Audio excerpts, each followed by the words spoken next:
ఏ course నేర్చుకోవాలో తెలియట్లేదా? అయితే ఇనుమాటిక్స్ కెరియర్ గైడెన్స్ ని ఫాలో అవ్వండి. Ladies and gentlemen, welcome to iDream media. నేను ప్రియదర్శన్. సో బేసికల్లీ ఈ మధ్య కొంతమంది కొన్ని సోషల్ మీడియా పోస్టులు కానీ లేదంటే ఏదైనా న్యూస్ ఆర్టికల్ కానీ చూసుండొచ్చు, పెళ్ళైన 3 రోజులకే వైఫ్ వెళ్ళిపోయింది, లేచిపోయింది అని చెప్పి కొంతమంది పాపం తిరువీర్ గారి ఫోటో పెట్టి పాపం అని చెప్పి పెట్టారు. #TFI అని పెట్టారు, కానీ పాపం ప్రతాప్ అని మెన్షన్ చేయలేదు. అది కూడా పర్టికులర్లీ మూవీ అని మెన్షన్ చేయలేదు. So end of the day అది మూవీ ప్రమోషనల్లో భాగం అనమాట. సో ఈరోజు తిరువీర్ గారు మనతో పాటు ఉన్నారు.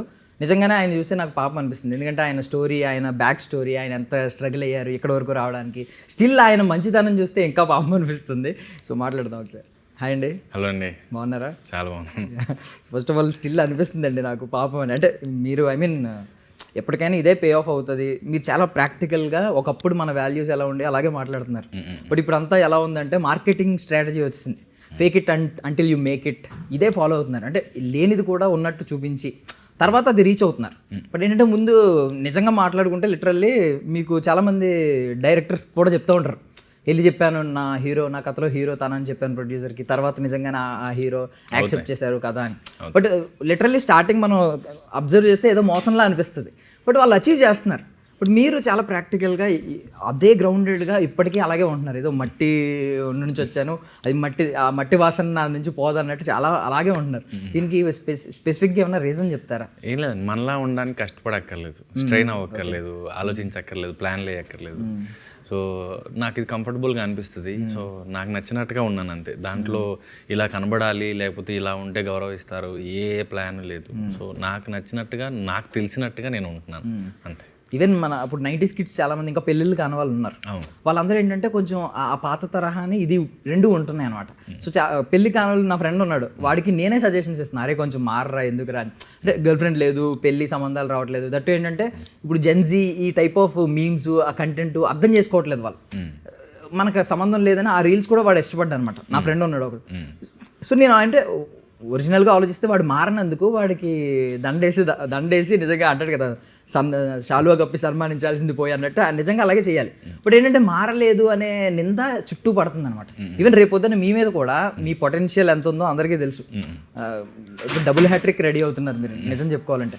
బట్ స్టిల్ అంటే మీరే మాట్లాడుతూ హీరో ఎవరు అని మిమ్మల్ని అడుగుతున్నారు అని చెప్తున్నారు. సో ఇది మీ మీద రేపొద్దున్న అపనిందగా మిగిలిపోద్దేమో కదా మీకు. మీకు మీ మార్కెట్ చేసుకోవడం రాదు, ప్రమోషన్ చేసుకోవడం రాదు, మిమ్మల్ని మీరు ప్రమోట్ చేసుకోవడం రాదని. అంటే ఒక యాక్టర్ అందరికీ తెలవాల్సిన అవసరం లేదు.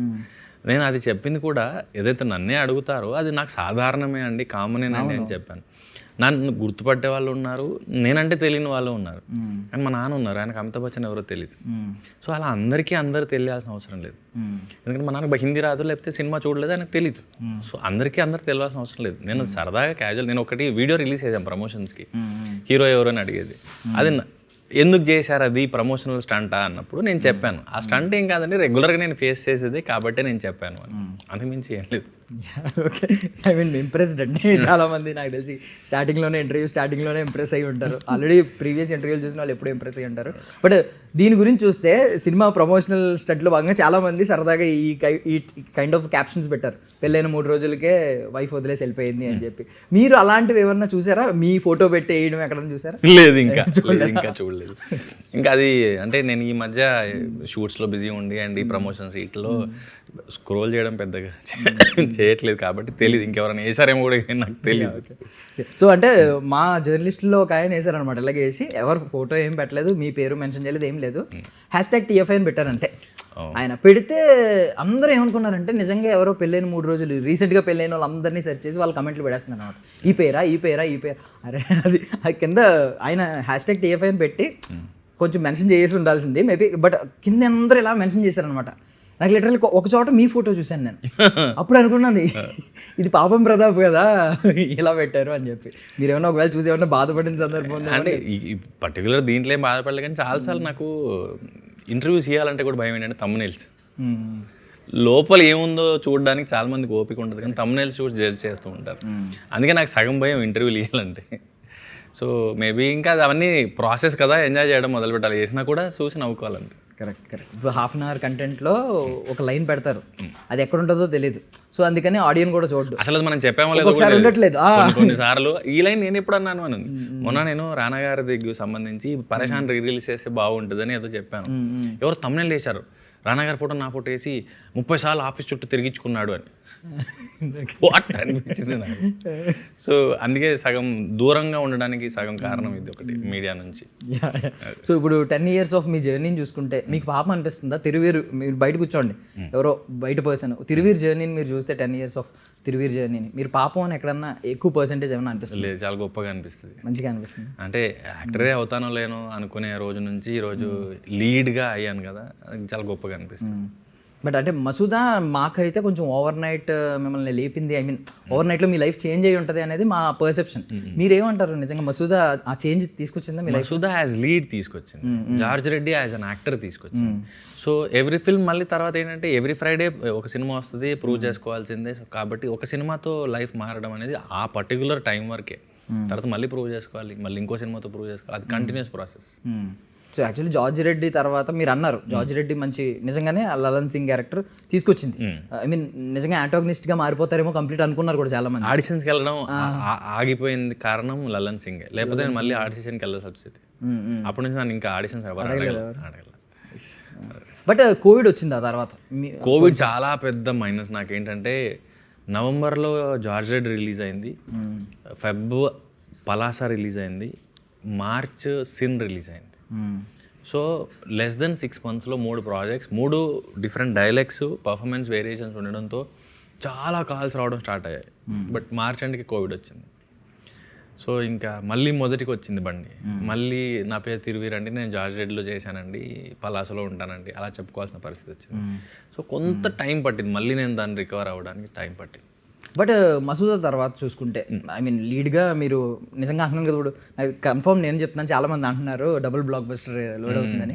బట్ ఎందుకంటే ఇప్పుడు మీరే అంటున్నారు ఇందాక ఇయర్కి ఒక్కొక్క సినిమానే వస్తుంది అని చెప్పి, మీరు మళ్ళీ ఇంకో మాట అన్నారు, నేను నాకు నచ్చిన స్క్రిప్ట్ చూస్ చేసుకునే ఇంకా ఆ స్థాయిలో లేనేమో అని నాకు అనిపిస్తుంది అని చెప్పి అది కూడా అన్నారు.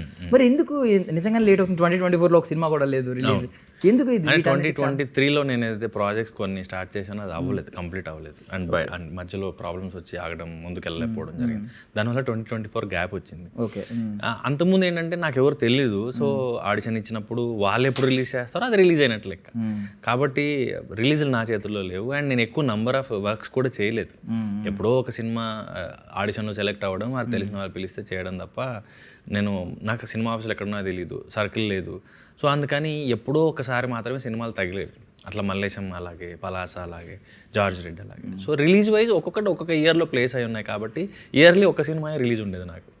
ఓపెన్గా ఒక మాట అంటున్నాను, అంటే చాలామంది ఆర్టిస్టులని ఐ మీన్ వాళ్ళకి ఇంకా బయట వాళ్ళు అయ్యి ఉండిపోని అంత విజిబిలిటీ లేదు, ఇంకా అంత రీచ్ అవుట్ అవ్వట్లేదు, డైరెక్టర్లో అంత రికగ్నిషన్ లేదు, అలాంటి వాళ్ళు కూడా ఈ క్వశ్చన్ అడిగితే ఏం ఆన్సర్ చెప్తారంటే కొన్ని వచ్చినాయి కానీ నేను చూస్ చేసుకోలేదండి, వద్దనిపిస్తుంది, ఒక మంచి ప్రాజెక్ట్తోనే రావాలని ఉంది, అందుకే రావట్లేదు. మీరేంటంటే ఎలా అంటారు? నాకు అప్పుడు నిజంగా నాకు పని లేదు, అంటే మీరు ఈ స్థాయిలో ఉండి పని లేదు అంటుంటే నాకు ఐ మీన్ అది అప్పుడు అదే బిఫోర్ 2020. ఓకే. బిఫోర్ 2020 నాకు ఎవరు తెలీదు. అందుకని ఆఫీస్కి ఎవరో ఒకరు చెప్తే పలానా చోట పలానా ఫ్లోర్లో ఒక ఆఫీస్ ఉంది, వెళ్ళి కలవండి, అలా వెళ్ళి ఆడిషన్ ఇవ్వడం, ఫోటోలు ఇచ్చి రావడం తప్ప నాకు తెలీదు. పోస్ట్ కోవిడ్ అన్నది 2022 మసూదా రిలీజ్, 2023 పరేషాన్ రిలీజ్, 24 గ్యాప్, 25 ప్రీ వెడ్డింగ్, 26 ఇప్పుడు దీంతో స్టార్ట్. సో తర్వాత అనేది రిలీజ్లు మన చేతిలో లేవు కదా, అండ్ సినిమా ఎప్పుడు కంప్లీట్ అవ్వడానికి చాలా రీజన్స్ ఉంటాయి, ఎప్పుడు రిలీజ్ అవ్వాలని కూడా చాలా రీజన్స్ ఉంటాయి. కాబట్టి ఇప్పటివరకు అయితే ఇయర్లీ 1 ఫిల్మే ఉండింది అలా. అంటే నేను మసూదా నుంచి అడుగుతున్నాను యాక్చువల్లీ, 1 ఫిల్మ్ చేయడానికి కారణం రిజెక్షన్స్ ఉన్నాయా? మీరు రిజెక్ట్ చేసిన సందర్భాలు? అంటే నేను రిజెక్ట్ చేస్తాను, నన్ను రిజెక్ట్ చేస్తాను, రెండు ఉంటాయి. కాయిన్కి అటువైపు ఉంటుంది, ఇటువైపు ఉంటుంది.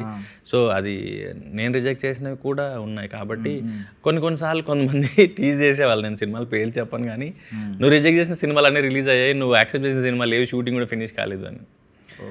సో నాకు నవ్వొచ్చేది, బాధ వచ్చేది, ఏంట్రా ఎక్కడ ఏమైనా నేను తప్పు చేస్తున్నానా అని. కానీ నేనేం బాధ అంటే లైక్ నేను రిజెక్ట్ చేసిన సినిమాలు పెద్దగా ఆడినట్టుగా కూడా నాకు అనిపించలే, కాబట్టి నాకు అదేం బాధ లేదు. అంటే మెయిన్ లీడ్గా రిజెక్ట్ చేసిన అంటే అలా అంటే కొన్ని ఉన్నాయి కదా. లీడ్గా చేసినవి, నేను రిజెక్ట్ చేసినవి ఎక్సెప్ట్ 1 or 2 ఫిల్మ్స్ తప్పితే మిగతా కూడా ఏం ఆడలేదు, కాబట్టి నాకు ఆ బాధ కూడా పర్లేదు. జడ్జిమెంట్ బాగానే ఉంది మనకి అని ఒక కాన్ఫిడెన్స్ ఉంది. ఇది అంటే మీరు డైరెక్టర్ ఉన్నాడు కదా యాక్చువల్లీ సినిమాలోకి రాకముందే డైరెక్టర్ స్టేజ్ డైరెక్ట్ చేసుకునేవాడిని. ఎప్పుడైనా బయటకు వస్తూ ఉంటాడండి సినిమాల్లోకి రావడానికి ఏంటంటే ఈ క్రాఫ్ట్ నాకు తెలియదు. నాటకంలో అయితే తెలుసు, కానీ ఇక్కడ ప్రీ ప్రొడక్షన్లో కొంత నేను ఏడీగా చేశాను కాబట్టి ప్రీ ప్రొడక్షన్ కొంత తెలుసు. నాకు షూట్ కొంత ఐడియా ఉంది, కానీ నాకు ఇప్పటికీ ఆ లెన్స్లు లైట్లు అవి ఏం తెలీదు. అండ్ పోస్ట్కి వచ్చేసరికి నాకు డబ్బింగ్ తప్ప ఇంకేం తెలీదు. అండ్ డిఐ మిక్సింగ్ ఇవేం తెలియదు, కాబట్టి డైరెక్టర్ రాడు ఇక్కడ, only యాక్టరే. And for more videos, Please subscribe to iDream. Please subscribe to iDream. Please subscribe iDream. And please subscribe to iDream. For more videos, subscribe to iDream. please like, share and subscribe to the channel. Congratulations, iDream. Subscribe to iDream. Subscribe to iDream. So subscribe to iDream Media.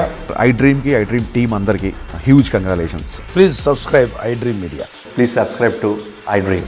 Subscribe iDream. Please subscribe to iDream. iDream అంటే నా కళల channel subscribe చేసుకున్న నోరు తిరుగుతలేదు, మీరైతే గంట గుర్తు కొట్టండి. For more such videos, please subscribe to iDream.